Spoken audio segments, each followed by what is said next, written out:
हा HIV रोगाणू काय direct माणसाला काय प्रॉब्लेम देत नाही, कळलं काय? 100 मध्ये 5 लोकांना ताप वगैरे येऊ शकतो. काय ताप येऊ शकतो, सर्दी येऊ शकतो, बॉइल्स होऊ शकतो. असं 5 ते 10% लोकांना असं होतंय. काय शिल्लक 90% लोकांना काही पण होत नाही. हे 5% लोक असं म्हणताय की आम्ही कुठेतरी गेले होते आणि आम्हाला ताप आहे वगैरे. ते लोक म्हणत नाही की आम्ही कुठेतरी लैंगिक संपर्क करून आले इकडे म्हणून का ते ते सरळ सांगत नाही, कळलं का? डॉक्टर काहीतरी औषधी वगैरे लिहून देत आहे. त्यांना काय माहितीये, तुम्ही सांगतच नाहीये त्यांना की मी कुठेतरी गेलो होतो. फक्त HIV नाहीये आणि खूप खूप प्रकारचे रोग येते हे लैंगिक संपर्कामुळे, माहितीये तुम्हाला?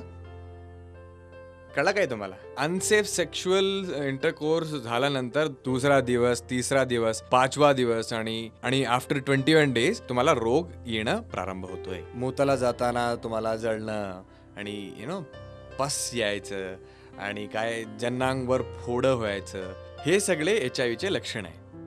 जन्नांगचे आकार बदलते आणि फोडे होते शरीरावर.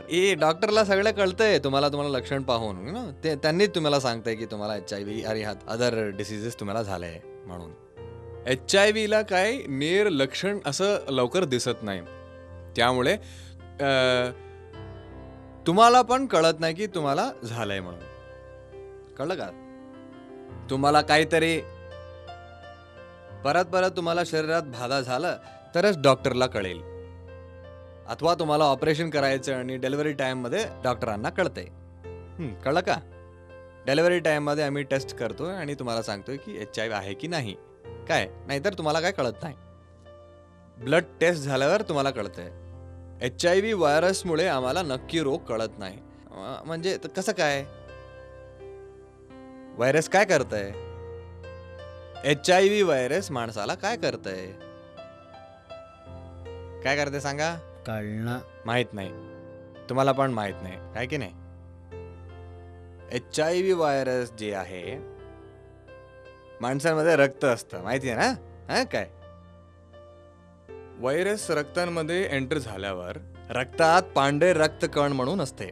कोणत्याही प्राणीच्या रक्तात पांढरे रक्तकण म्हणून असते. हा एक सर्वसाधारण विषय आहे, कळलं का? पांढरे रक्तकण म्हणजे त्यांचं काम काय आहे आमच्या शरीरात? आमच्या शरीरचे प्रत्येक भागाला एक काम असतो, कळलं? आमच्या हार्ट आहे, त्याचं काम काय आहे? हार्ट काय करतो तुम्हाला माहितीये का? माणसाच्या अंगाला नियंत्रणात होत आहे. हार्ट रक्ताला पंप करतोय शरीरात, पंप करतोय. रक्त संपूर्ण शरीरात पोहोचवायचं त्याचं काम आहे. काय होते हार्ट थांबून गेल्यावर? मरून जाते. माणसाचा मृत्यू होतोय. तसंच आमच्या श्वासकोश आहे ना? लंग्स काय करताय? काम काय आहे त्याचं? लंग्स शरीराला वायू सप्लाय करताय. वायू मधलं आम्लजनक घेऊन शरीराला जीवित ठेवतंय. समजा की श्वासकोश बंद झाला तर काय होतंय? मरून जातो. हो, बरोबर आहे की नाही? की हार्ट फेल झाला तर, श्वासकोश फेल झाला तर आम्ही मरतो. हो, तसंच आमचा मूत्रपिंड आहे, किडनी म्हणतात. किडनी काय करतंय? आमच्या जे रक्त आहे त्याला शुद्ध करतंय, जे फिल्टर करतंय. अशुद्ध जे पदार्थ आहे त्यांना फिल्टर करून मूत्रमूलक बाहेर पाठवतो. तसंच मूत्रपिंड पण काम करणं बंद केलं तर तवा बी मरते. 2-3 दिवसात तो पण मरतो, है की नाही? तसंच पित्तजनकांग आहे. हा पित्तजनकांग पण आमचं रक्त शुद्धी करतो, जे अशुद्ध पदार्थ आहे त्याला बाहेर पाठवतो. तो पण काम करणं बंद केलं तर 2-3 महिन्यात माणूस मरतो. कळलं की नाही? म्हणजे सगळे अंग काम करायलाच पाहिजे, हे आवश्यक आहे. कळलं की नाही? शरीरात काहीही प्रॉब्लेम घडलं की नाही, आमच्या शरीराला प्रॉब्लेम होतोय, है की नाही? कळलं की नाही? तसंच पांढरे रक्तकणाला पण त्यांचं एक कर्तव्य आहे.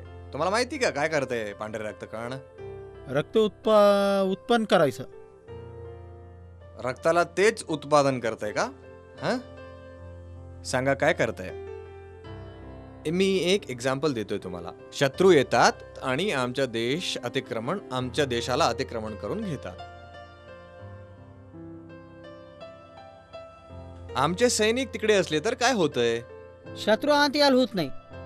तो येत नाही, पण अकस्मात ते आले तर युद्ध करते आणि देशाला संरक्षण करते. आणि जे जे एकदम पैलवान वगैरे असतं ते लोक संरक्षण करू शकते. म्हणजे आमचा देश सुरक्षित असायला ते लोक कटिबद्ध असायला पाहिजे. शत्रूला आत यायला द्यायला नाही पाहिजे. काय तसंच आमचे शरीरात पांढरे रक्तकण आम्ही आरोग्यपूर्ण असायला आमचे शरीरात शत्रूला घुसायला द्यायला नाही पाहिजे. कोणीतरी आत जायला प्रयत्न केला तर त्यांना थांबवायला पाहिजे. कळलं की नाही? आमचे शरीराला शत्रू कोण माहिती आहे का तुम्हाला? नाही माहित. रोग प्रसरणक रोगाणू आमचे शरीरचे शत्रू आहे. ते आत गेले की नाही आम्हाला शरीरात प्रॉब्लेम होतोय. कळलं का? हे रोगाणूंना कंट्रोल करायचं जे मुख्य जे काम आहे हे पांढरे रक्तकणांचं आहे. कळलं का?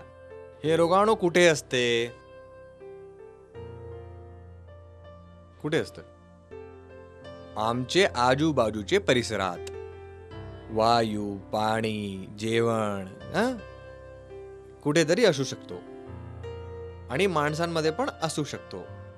तो खासला तर वायूच्या मूलक पण येऊ शकतो. ते थुकला तर येऊ शकतो. बाहेर देशाला जाताना आणि मुतारीमध्ये कुठेतरी रोगाणू स्प्रेड होऊ शकतो. थोडके रोगाणू असं असते की लैंगिक संपर्कातून पण येतोय. काय एकदम डेंजरस रोगाणू. आणि मॉस्किटोज काय म्हणतात मॉस्किटो चावून आणि बेडबग्स म्हणतात. बेडबग्स चावून आणि एका माणसांना चावून आणि दुसऱ्यांना ते चावलं तर रोगाणू स्प्रेड होऊ शकतो. कळलं का? म्हणजे आम्ही प्रत्येक दिन जेवतो, प्रत्येक दिन श्वास घेतोय आणि प्रत्येक दिन आम्ही जेवतो, आम्ही खातोय वगैरे. आम्हाला कशाला येत नाही रोगाणू?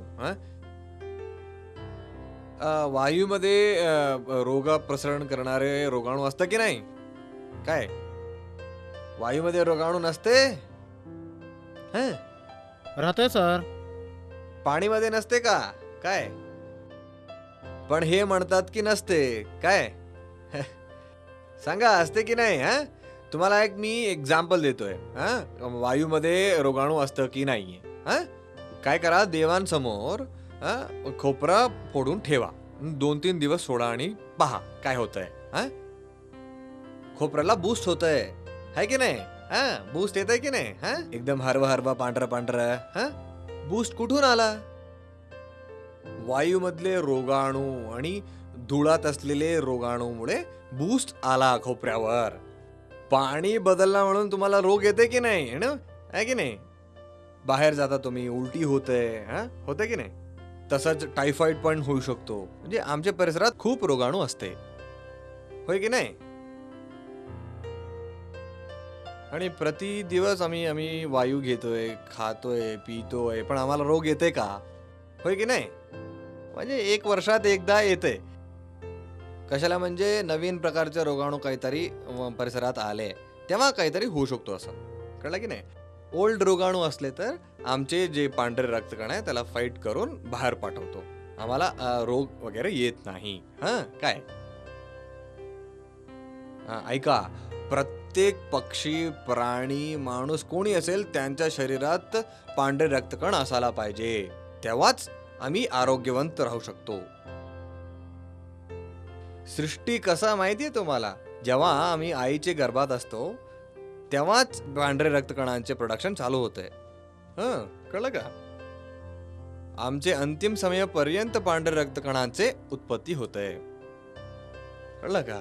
तेच पांढरे रक्तकण आमच्या शरीरात नसले तर काय होतंय? बाहेरून रोगाणू आमच्या शरीरात एंटर करून आम्ही मरू शकतो. काय कळलं काय?